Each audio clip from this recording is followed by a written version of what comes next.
대부분의 현인들과 또 공통적으로 여러 종교들이 지적하는 요소는 인간들의 실존과 관련된 것인데 우리 모두가 잠들어 있다는 것입니다. 잠들어 있다는 표현은 인식하지 못하고 있다는 것입니다. 그러면 우리는 무엇을 알아차리지 못하고 있다고 지혜자들과 각각의 종교들은 지적하고 있는 걸까요? 카지노에 가보신 적이 있으십니까? 카지노에 가면 없는 것이 세 가지가 있다고 합니다. 혹시 아십니까? 네, 시계 없답니다. 또 뭐가 없을까요? 거울이 없답니다. 가보신 것처럼 말씀하십니다. 또 하나가 뭐가 있을까요? 세 가지니까. 창문이 없답니다. 라스베가스를 가보시면 현란하고 화려한 카지노 안에는 또 다른 베니스라든지 이런 그 유럽의 도시들을 상기시킬 만한 굉장히 아름다운 인테리어로 꾸며져 있지 그곳에 시계나 거울이나 창문이 없다고 합니다. 그런데 이 세 가지 물건을 잘 생각해 보십시오. 시계, 거울, 창문. 무엇을 의미하는 물건들일까요? 예, 시간을 알아차리게 하는 것, 밖을 보게 하는 것, 나를 보게 하는 것. 이 세 가지 물건들은 지금 내가 뭘 하고 있지라는 질문을 일으키는 물건들입니다. 결국은 잠들어 있다라고 말할 때에 이 세 가지 물건을 없앰으로 카지노라고 말하는 신세계 안에 들어와 잠들어 버리게 하는 거죠. C.S. 루이스가 쓴 책 중에 스크루테이프의 편지라는 책이 있는데 이 책은 시니어 악마가 이제 주니어 악마로 막 악마의 역할을 시작하는 자기 조카에게 보내는 편지의 내용인데 C.S. 루이스가 이 편지를 가디언이라는 뉴스페이퍼에 기재했을 때에 수많은 사람들이 놀랬답니다. 네가 어떻게 그렇게 악마의 마음을 잘 알아? 그 편지를 읽어보면 정말 네가 악마인 것 같아. 근데 그 편지를 통해서 무슨 이야기를 하고 있냐면 인간들에게 고난과 어려움을 최대한으로 비껴나가게 해라. 그리고 그들로 하여금 평탄한 가운데, 형통한 가운데 돈과 명예, 권력과 부에 집중하게 해라. 그래서 그들로 하여금 잃어버리게 하는 것, 잊어버리게 하는 것이 있는데 그 자신이 누구인지를 잊어버리게 해라. 그 자신의 건강에 대해서, 그가 사랑하는 사람들에 대해서, 그리고 그 자신의 내면의 세계에 대해서 잊어버리게 해라. 그리고 나면 어느 날 그들이 깨닫게 될 것이다. 건강을 잃어버렸다는 것, 가족을 잃어버렸다는 것, 내면이 황폐해졌다는 것. 그러면 그들이 얻기 위해서 평생을 수고했던 부와 명예와 권력과 권세를 자신들이 잃어버렸던 것을 찾기 위해 다시 다 소비해 버릴 것이다. 그런데 그때는 너무 늦은 거니 그 영혼은 바로 너의 것이 될 것이다. 우리가 내면과 과거를 돌아보려고 하는 이유, 우리의 감정을 알아차리는 이야기에 대해서 지난주와 지난주 이야기를 했습니다. 우리가 내면을 알아보려고 할 때 감정을 잘 살펴야 되는데 내 몸의 반응을 먼저 인식해봐라. 그리고 감정에 대해서 이름을 지어봐라. 그리고 왜 그 감정이 드는지에 대해서 물어봐라. 그리고 지난주에는 이 감정들이라고 하는 것이 우리가 과거에 경험했던 경험의 결과물일 가능성이 많이 있으니 우리의 경험의 축소판 같은 가정에 대해서 다시 한번 살펴보자. 그래서 최소한 3대나 4대의 가계도를 그려보고 그 가계도 안에 반복되어지는 실수나 잘못이 있는지, 그 가계도의 특징이 있는지를 잘 살펴보면 내 감정의 뿌리, 내 내면의 어떤 먼지들에 대해서 조금은 이해할 수 있을 것이다. 오늘은 우리가 깨어 있어서 우리를 알려고 할 때 정말로 중요한 시작점인데 우리의 내면을 보려고 할 때 우리가 직면하는 사실이 하나 있다는 겁니다. 우리가 우리의 마음을 살펴보기 위해 고개를 숙이고 우리의 내면을 들여다보다 보면 들여다볼수록 우리의 마음속에 오는 자괴감 같은 것이 있는데 성경은 사람의 마음이 가장 비참하고 죄악과 뒤틀려 있는 거라는 거죠. 그 말은 우리가 우리 내면을 돌아보기 위해 고개를 숙여 내 마음을 내려다볼 때 그 마음에 비춘 내 모습은 내가 거울로 보고 있는 내 모습과는 전혀 다른 모습의 괴물일 수도 있고 잔인함일 수도 있고 아니면 파괴를 이야기하는 어떤 힘일 수도 있고 아니면 다른 사람들 향하여 손가락질을 하고 있는 수많은 손가락일 수도 있다는 겁니다. 우리가 내면을 바라보는 그 행위가, 그 과정이 그 고통스러운 이유는 그만큼 우리의 마음이 더럽고 왜곡되어져 있으며 세상에서 가장 쓰레기 더미 같은 곳이니 우리가 느끼는 부분이 그 부분일 거라는 겁니다. 우리가 살고 있는 땅을 한번 살펴보십시오. 우리가 하고 있는 일과 일의 현장들을 한번 살펴보십시오. 우리가 수고하고 기대하는 우리의 손에 무엇이 들려져 있는지를 보십시오. 성경은 뭐라고 말하고 있냐면 너희들이 살고 있는 땅은 거칠 것이다. 너희가 무슨 일을 하든지 그곳에는 가시와 엉겅퀴가 뒤덮고 있을 것이다. 너희가 애써 목표를 달성하고 무엇인가를 성취했다고 믿지만 여전히 너희의 손은 빈 무엇이며 너희의 마음에는 공허함이 있을 것이다. 모든 사람들의 노래는 미완성의 노래로 이 세상에 흐르다 말 뿐이니 라는 말을 하는 겁니다. 성경만 그런 이야기를 할까요? 우리가 말했던 지혜자들이나 다른 종교들, 특별히 사람들의 삶에 대해서 관심을 기울이는 모든 지혜들이 동일한 이야기를 하고 있다고 할 수 있습니다. 그래서 이 척박한 삶, 척박한 상황들을 극복해내기 위해서 사람들이 반응하는 방법이 몇 가지가 있는데 대표적인 게 중독되는 겁니다. 중독된다는 이야기는 현실로부터 도피한다는 거죠. 꼭 약물에만 중독되는 것이 아니죠. 요즘 아이들이, 특별히 한국에 있는 청소년들이 현실을 도피하는 가장 좋은 방법으로 중독되는 게 미디어나 게임이라고 할 수 있습니다. 우리 또한 이 본당에 앉아 있지만 힘든 현실을 종교라는 이름으로, 신앙이라는 이름으로 중독, 도피할 수 있는 위험성도 있다는 것을 기억하셔야 합니다. 우리가 누군가를 향하여 주변에 있는 정치가들이나 또 연예인들이라고 말하는 소위 공인들을 향하여 비난하고 또 그들을 향하여 손가락질을 하는 그 화냄 속에 우리는 현실을 도피하고 있는 모습일 수도 있습니다.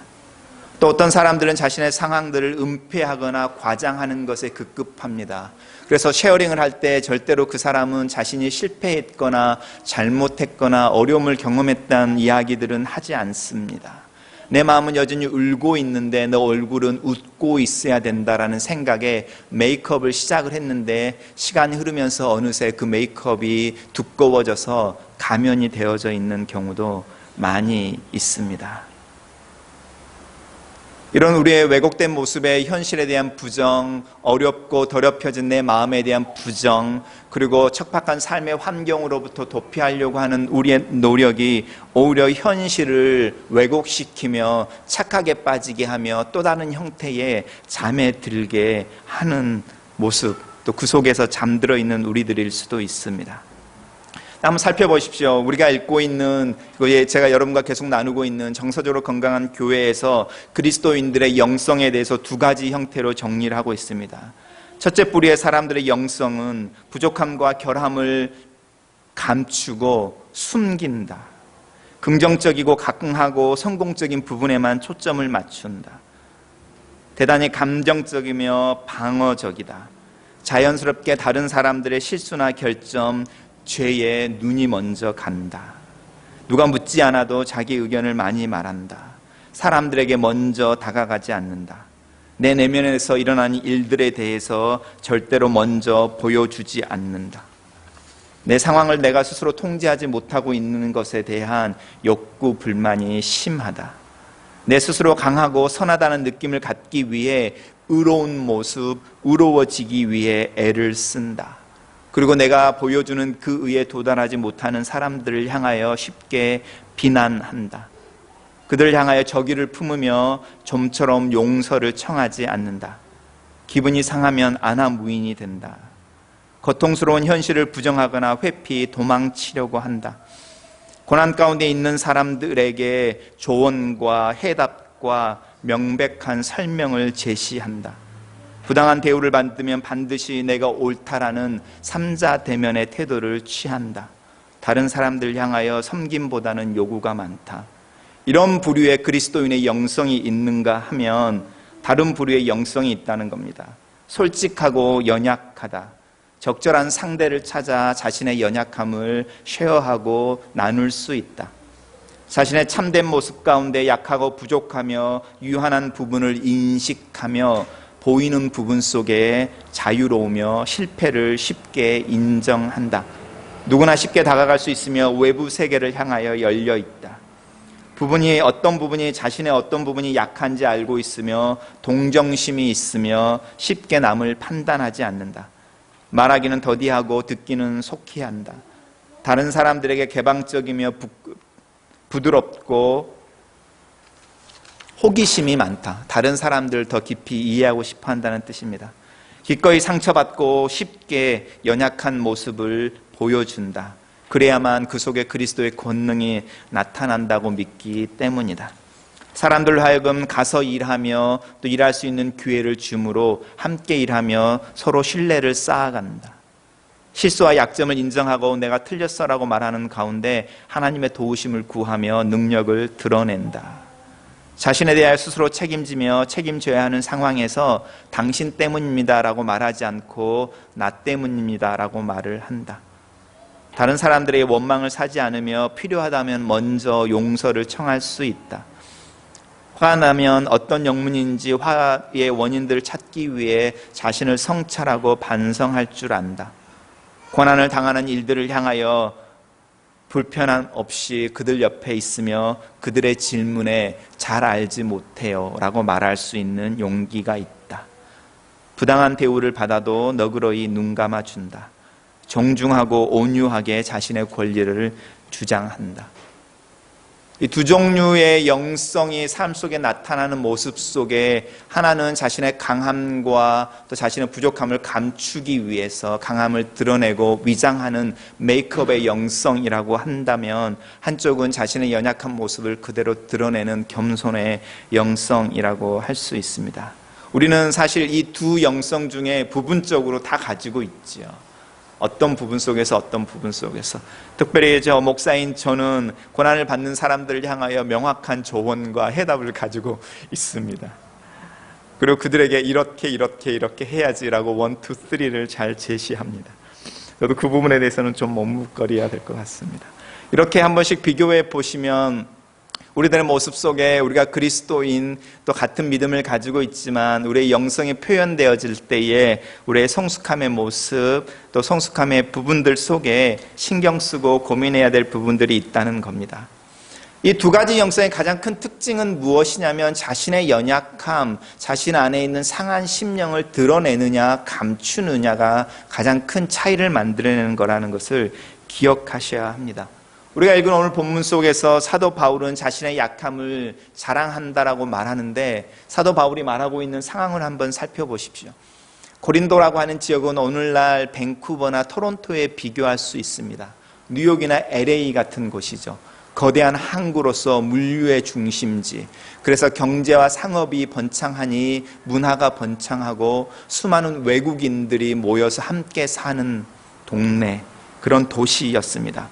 이곳에 교회가 세워졌고 사도 바울이 떠난 후에 사도 바울을 능가하는 사람들이 사도라는 이름으로 이 고린도 교회에 들어왔습니다. 이 사람들은 사도 바울이 이야기하지 않는 기적과 이적을 행하는 사람들이었습니다.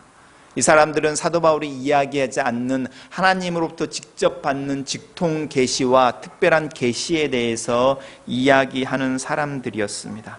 그리고 이 사람들의 간증은 굉장히 특별했고 은혜로웠으며 자극적이었습니다. 무엇보다도 이 사람들은 자신들의 언변에 굉장히 능한 사람들이었습니다. 그래서 고린도 교회에 있는 사람들이 어느 순간 하나씩 둘씩 사도 바울을 따르던 또 사도 바울의 가르침에서 벗어나 이 슈퍼 어퍼스라고 하는 이 슈퍼스타와 같은 사도들의 가르침을 따라 행하기 시작하면서 사도 바울의 가르침, 특별히 사도의 권위, 그 사람의 연약함에 대해서 비난하기 시작했습니다. 왜냐하면 고린도 교회에 있을 때의 사도 바울의 모습 속에 육체적인 연약함을 그 교인들이 보았습니다. 그리고 사도 바울은 성경을 통해서 별로 달변가가 아니었다고 이야기되어집니다. 그래서 사도 바울의 권위와 가르침에 대한 정당성에 대해서 회의가 일어나고 의문이 들려지는 그 상황 속에 사도 바울이 이야기하고 있는 겁니다. 하나님이 나에게 가시를 두셨다. 이 가시는 우리가 이렇게 장미를 만지다 찔리는 이런 가시가 아니고요. 고대에서 전쟁을 일으키기 위해서 전쟁을 하러 나갈 때에 적군들이 막 행진해 오는, 진군해 오는 속도를 늦추기 위해서 그 적군들이 말을 타고 아니면 막 달려오는 그 대로에 말뚝을 박아놓는 장면 보셨습니까? 말뚝을 박아놓는다든지 바리케이트를 쳐가지고 말들이 속도가 늦게 아니면 넘어지게 만드는, 그러니까 전쟁에 임해서 적군의 행진의 속도를 줄이고 해를 입히기 위해서 의도적으로 막 이렇게 길가에 박아놓는 그런 말뚝을 가시라고 표현하고 있는 겁니다. 그럼 사도 바울의 육체에 박혀 있는 그 가시는 사도 바울의 행진을 머뭇거리고 속도를 늦추는 거죠. 말의 속도를 늦추고 사람들의 마음을 얻는 것을 늦추고 자기가 하고자 하는 목표를 성취해가는 속도를 늦추어버리는 하나님의 브레이크처럼 사도 바울에게 주어진 것입니다. 그 사도 바울의 인생에 있어서 모든 영역에 브레이크를 걸어버리는 이 가시가 무엇이었을까? 어떤 사람들은 눈에 안질, 그래서 거의 앞을 보지 못하는 큰 글씨, 작은 글씨를 읽지 못하는 눈의 연약함이라고 말하는 사람들도 있고요. 또 어떤 사람들은 간질이라고 말하는 사람들도 있습니다. 간질이 발작하면 어떤 일들이 벌어지는지 아시죠? 그리고 어떤 사람들은 오히려 그 안에 들어있는, 사도 바울의 내면에 들어있는 사도 바울의 자존심, 화, 분, 이런 어떤 성품이라고 말하는 사람들도 있습니다. 또 어떤 사람들은 사도 바울이 사역을 하고 수많은 사람들로부터 비난과 핍박을 받는 중에 참아야 돼서 생긴 담석처럼요, 화병, 이런 거라고도 이야기를 하고 있는데 사실 어떤 건지는 정확하게 알 수 없습니다. 그렇지만 사도 바울은 말하기를 하나님이 나에게 하나님의 브레이크 하나를 내 인생에 큰 기둥처럼 아예 박아 놓으셨어. 내가 하나님의 일을 하고 있는데, 하나님을 위해서 일을 하고 있는데, 하나님을 향하여 꿈을 꾸고 하나님을 향하여 달려가는 길에 그 브레이크 하나를 잡아놔서 나로 하여금 슬로우 다운하게, 천천히 가게. 그래서 나보다 더 빨리 가는 사람들이 돌아보면서 손가락질하고 비웃으며 욕을 하면서 가게 만들어 놓은 이 상황이 있어. 그 상황 속에서 내가 하나님이 만들어 놓으신 이 브레이크 때문에 슬로우하게 갑니다라고 말하는 게 부끄럽지 않아. 왜냐하면 내가 그렇게 슬로우하게 가기 때문에 나는 하나님이 만들어 놓은 것들을 볼 수 있으며 하나님이 세워놓은 사인포스트들을 볼 수 있으며 그래서 옆에 앉아 계신 하나님과 이야기하며 갈 수 있으니, 이렇게 이야기를 하는 겁니다. 우리 마음 깊은 곳에 숨어져 있는 상한 그 깨어진 그 심령이 어디서부터 나오는지 한번 보십시오. 내가 나로 존중받지 못하고 있다라는 거죠. 내가 사랑을 받지 못하고 있다. 내가 인정받지 못하고 있다. 나를 가치 있는 존재로 나를 억셉트 해주는 사람들이 없다.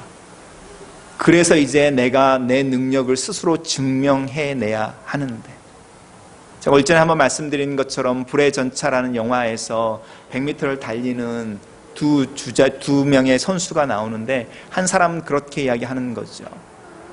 내가 내 능력을 증명하기 위해 내게 주어진 시간은 10초밖에 없다. 나는 이 10초 동안에 내가 얼마나 잘 달리는지, 내게 어떤 능력이 있는지를 이 세상의 사람들에게 보여줘야 한다. 다른 사람은 뭐라고 말하냐면 하나님 나를 빨리 달리게 하시는 능력을 주셨습니다. 그래서 나는 내가 빨리 달릴 때에 내 얼굴을 스치며 지나가는 바람 속에 하나님이 웃고 계시는 것을 봅니다.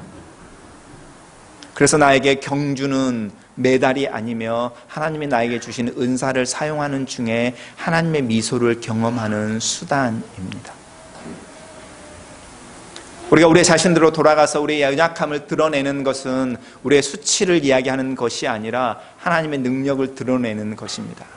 그러면 우리의 삶 속에 강점과 약점이 있을 때에 그 약점을 숨기지 않고 드러낼 수 있는 것, 우리의 부족함을 드러내고 그것 때문에 나오는 어떤 상황들에 대해서 용서와 이해를 구할 수 있는 그 마음은 하나님이 나를 다 안으셨다라는 그 마음 속에서 나오는 거겠죠. 우리가 깨어져 있는 그릇이라는 것에 부끄럽지 않습니다. 살아있는 꽃들을 한번 살펴보십시오. 조화와 생화의 가장 큰 차이가 있는데 이 생화에는 어딘가에 불필요한 요소가 반드시 있다는 겁니다.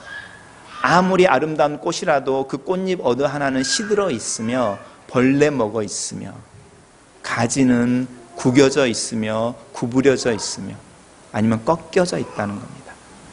모든 살아있는 것은 완벽한 대칭을 이루지 않으며 완벽한 조합 가운데 존재하지 않는데 그 이유는 그 연약함 가운데 하나님이 함께 계시는 것이 드러난다는 겁니다. 그래서 우리가 고백하는 것처럼 하나님은 상한 갈대를 꺾지 아니하시며 꺼져가는 등불을 먼저 불어 꺼버리지 아니하시는 분. 그러니 우리가 발견하는 하나님은 하늘을 알고 있는 독수리에서 발견하기보다는 떨어지는 참새 속에서 하나님을 발견하는 이유가 거기 있습니다. 그래서 고통을 받으시는 하나님, 우리와 함께 우리의 연약함을 쉐어하시는 하나님, 우리가 눈물 가운데 있을 때에 내 옆에 앉아 계시는 하나님. 욥이 큰 고난과 고통을 지난 후에 고백해내는 것이 똑같은 고백이죠. 내가 이전에는 당신을 머리로 알았는데 이제 당신을 가슴으로 압니다. 오히려 내가 예전에 하나님을 알지 못했다라는 고백을 합니다. 우리의 연약함을 감추려고 하는 세상의 흐름들을 역행해서 내 부족함을 드러내는 그 용기는 하나님이 내 연약함을 사용하시기 때문이라는 겁니다. 인도에 전해지는 그 민속 어떤 이야기들 중에 어떤 이야기가 있냐면, 동네에 매일같이 부자의 집에 물을 길러 배달하는 걸로 사는 물장수가 있었습니다. 이 사람은 장대를 어깨에 메고 두 양쪽에 항아리 2개를 쥐고 이렇게 매일같이 물을 배달하는 거죠. 근데 한쪽의 항아리는 온전한 항아리여서 모든 물을 담겨지면 그대로 우물가에서 부잣집까지 그대로 똑같은 양의 물이 배달이 되는데, 이쪽에 있는 항아리는 금이가 있어서 분명히 냇가에서는 가득 채웠는데 부잣집에 도착하면 물이 반 틈밖에 안 남아 있는 거죠. 어느 날 이 항아리가 주인에게 하소연을 합니다. 내가 주인님에게 참 부끄럽습니다. 죄송합니다. 당신의 노력에 비해서 당신이 얻는 결과가 참 작은 이유는 내가 깨진 항아리이기 때문에 그렇습니다.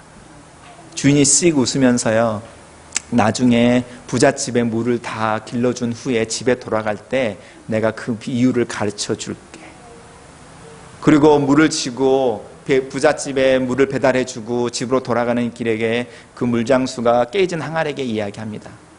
너가 서 있었던 쪽, 네가 매일같이 내 어깨에 매달려서 지나갔던, 네가 지나갔던 길가를 한번 살펴봐.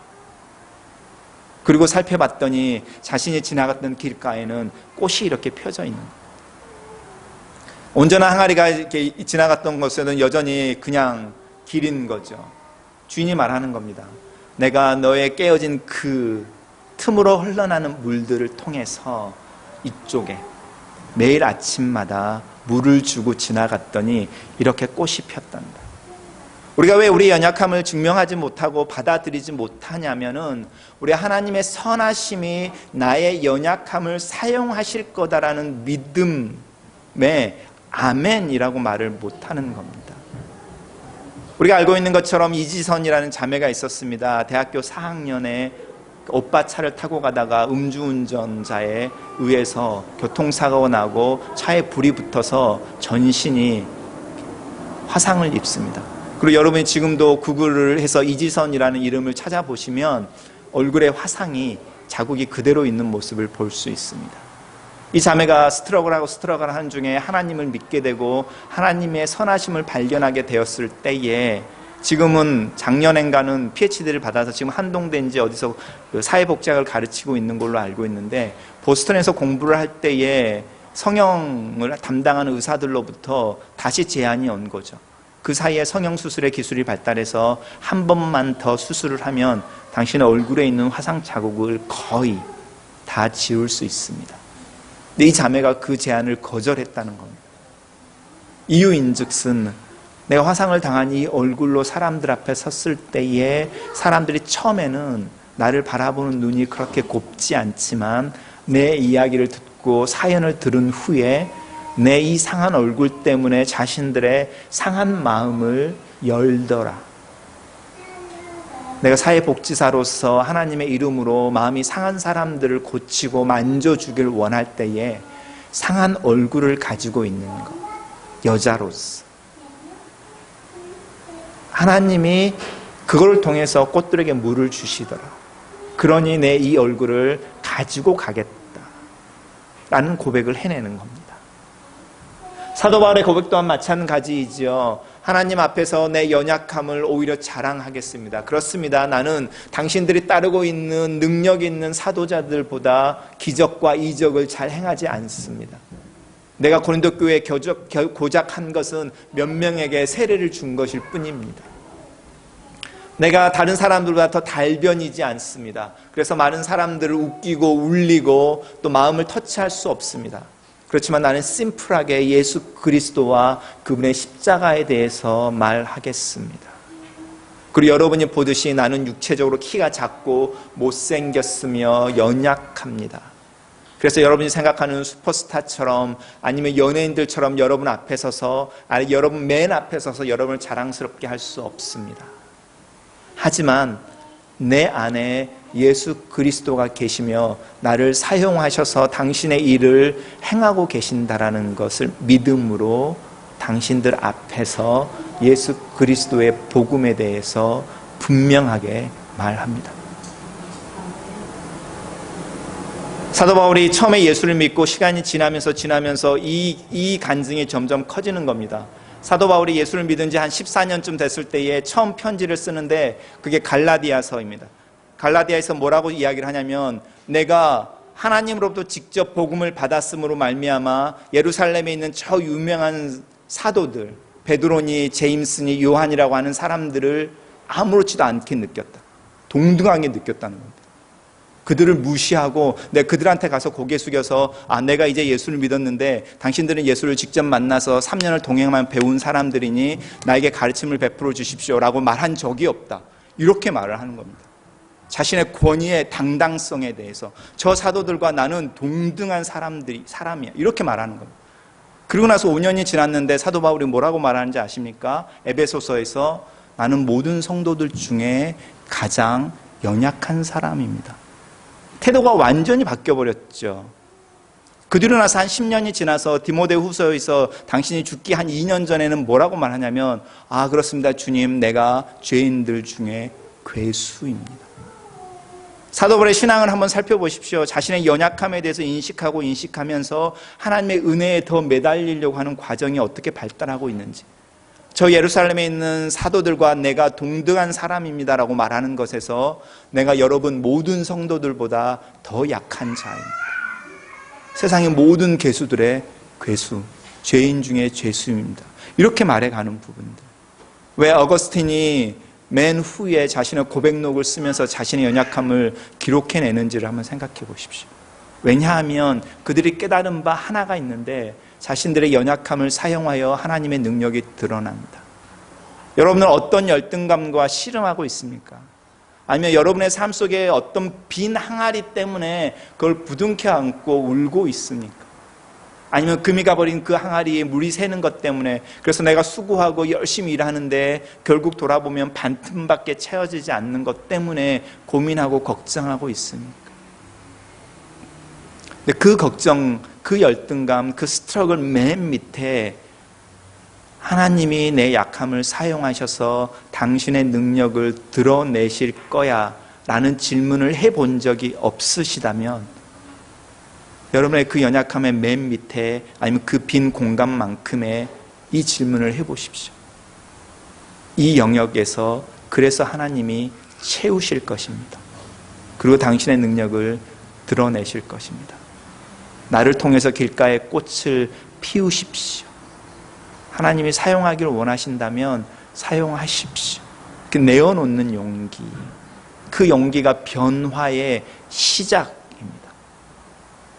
이 출발선상에 우리가 서 있지 못하게 되면 우리의 기독교의 신앙은 또 다른 정당화입니다. 또 다른 도피일 수 있습니다.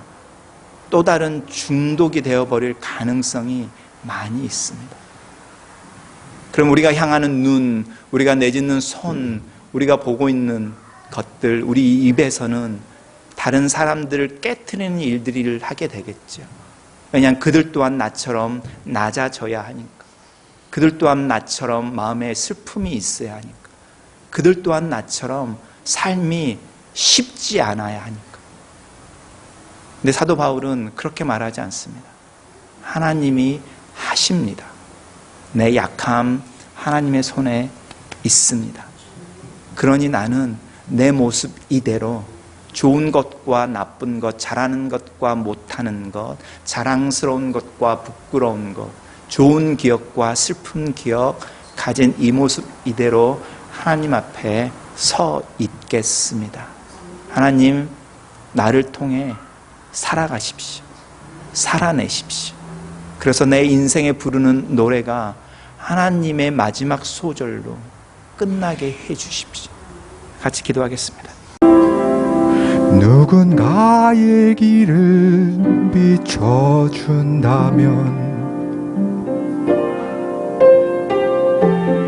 내가 노래하듯이 또 내가 얘기하듯이 살길 난 그렇게 죽기 원하네. 삶의 한 절이라도 그분을 닮기 원하네. 사랑 그 높은 길로 가기 원하네.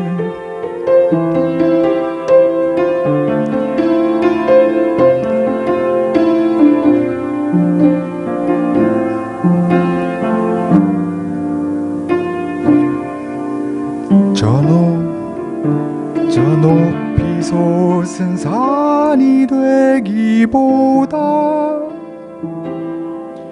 여기 오름직한 동산이 되길. 내 가는 길만 비추기보다는 누군가의 길을 비춰준다면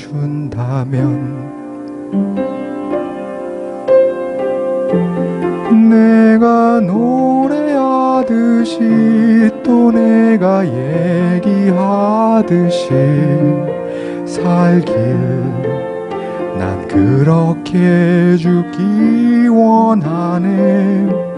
삶의 한 절이라도 그분을 닮기 원하네. 사랑 그 높은 길로 가기 원하네. 좁은 길로 가기 원하네. 그 높은 길로 가기 원하네.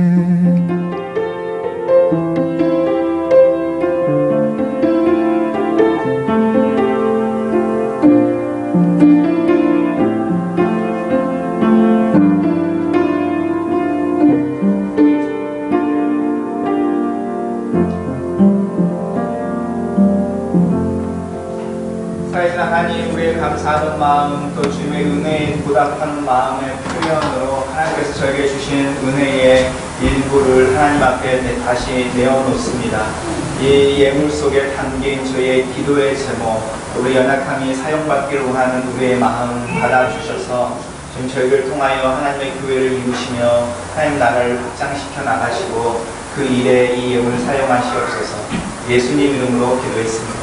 네, 광고 간단하게 하겠습니다. 저 여름 캠프 프로그램이랑 일정들 다 나와 있고요. 브로셔 있는데 가져가셔서 확인해 보시고 또 프로그램에 대해서 질문 있으신 분이 있으면 저나 김정준사에게 문의해 주시면 좋을 것 같습니다. 그리고 저희 교회 분들이신 것 하지만 등록하는 미리 써서 주시면 저희 티셔츠라든지 또 예약하는 데 도움이 좀 될 것 같습니다. 그리고 저희 교회 홈페이지에 가시면 저희 야유회에 제가 카톡으로 보내드린 하신 분들이 굉장히 많이 올라가 있습니다. 그래서 회원가입하시고 바로는 로그인하시지 않고요. 승인을 받으셔야 돼서 최소한 3시간, 6시간 기다렸다가 로그인을 하시면 나눔과 공고라는 부분에 교회 가족 사진이라고 하는 항목에 가시면 여러분 찍으셨던 가족들 사진 많이 있습니다. 가족당 최소한 10여 장 이렇게 올라가 있으니까요. 다른 분들 보시고 확인해 주시면 나누네요. 가족 사진들 많이 올라가 있습니다. 여러분이 받으신 카톡에 받으신 것은 세발의 피라 생각하시고 오셔서 받아가시기 바랍니다. 감사합니다. 혹시 다른 광고 있으십니까? 우리 7월 8월 동안에 특성 신청받고 있고요. 누구나 환영합니다. 다른 광고 없으시면 일어나셔서 마지막 찬양 같이 하고 예배를 마치겠습니다.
우리를 구속하시는 예수 그리스도의 은혜와 우리의 연약함을 품으시고 사랑하시며 여전히 자녀로 불러주시는 하나님의 극진하신 사랑과 우리를 통하여 일하시고 능력을 드러내시며 가르치시고 함께 노래 부르시며 신실한 삶을 살아가시는 우리 안에 계셔서 떠나지 않으시는 성령님의 인재가 머릿속에 저희 위에, 저희 가정 위에, 저희 자녀들과 교회 위에 또 저희가 치열하게 살아가는 그 삶의 현장 가운데 함께 하시기를 축원하고 말씀드립니다.